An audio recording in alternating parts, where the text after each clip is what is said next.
Salut à tous, c'est William pour Step by Step Tuto. Alors aujourd'hui on se retrouve pour une petite astuce pour savoir comment autoriser l'accès à PHPMyAdmin et localhost sur votre WAMP serveur. Donc je sais qu'il y a pas mal de gens qui ont ce problème, c'est lié à la vidéo que j'ai fait sur comment installer un WordPress en serveur local avec WAMP server.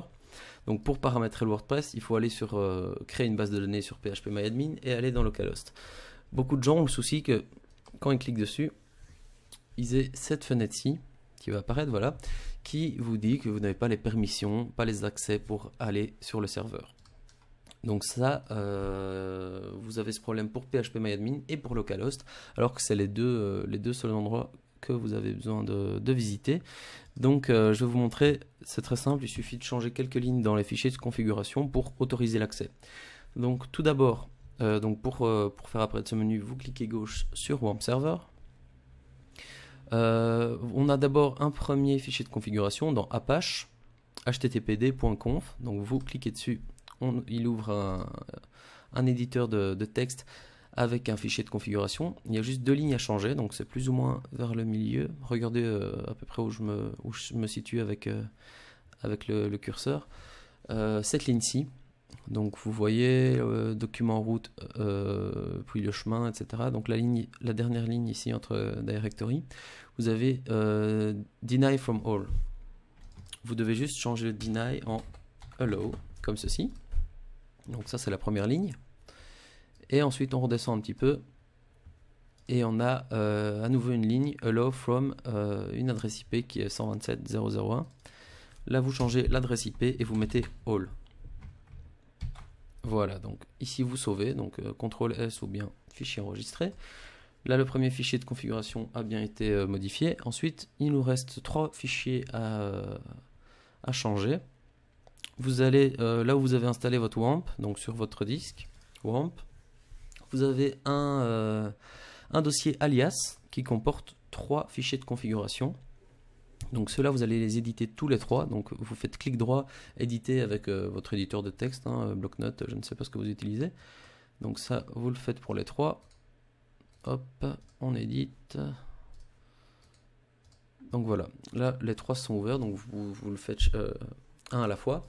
Et dans chaque fichier, il est même expliqué comment donner accès à PHPMyAdmin ou enfin chaque fichier séparé de l'extérieur. Donc ça on doit changer comme c'est expliqué ici. Donc de base les trois dernières lignes sont celles-ci, donc on voit dans directory c'est ces lignes-ci, ces trois lignes là qu'on va devoir changer avec ces deux lignes-ci.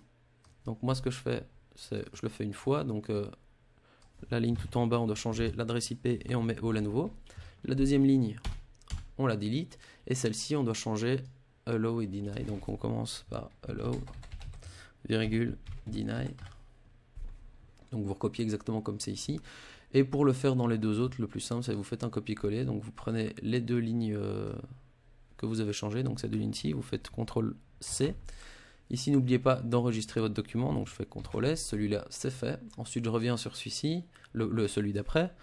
J'enlève les trois lignes, je fais un coller des deux lignes, donc vous pouvez le faire en copier-coller ou manuellement, ça il est bien écrit au-dessus ce qu'il faut faire, donc c'est à chaque fois remettre ces deux lignes-ci à la place des trois lignes de base. Donc on enregistre les trois documents, on réenregistre bien pour être sûr, donc j'ai bien modifié, je vais aller vérifier sur un quand même que je l'ai bien fait, voilà, c'est bien le cas, et on relance le serveur, on fait clic droit, restart les services.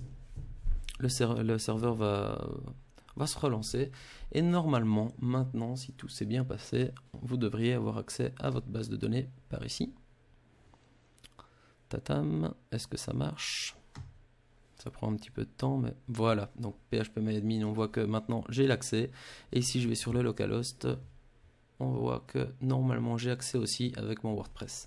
Donc voilà, ça c'était une petite vidéo pour vous expliquer comment résoudre le souci de l'accès à ces éléments-là. Voilà, j'espère que cette vidéo vous a plu. N'hésitez pas à vous abonner à ma chaîne pour d'autres tutos de ce style. On se retrouve pour d'autres vidéos. Salut à tous.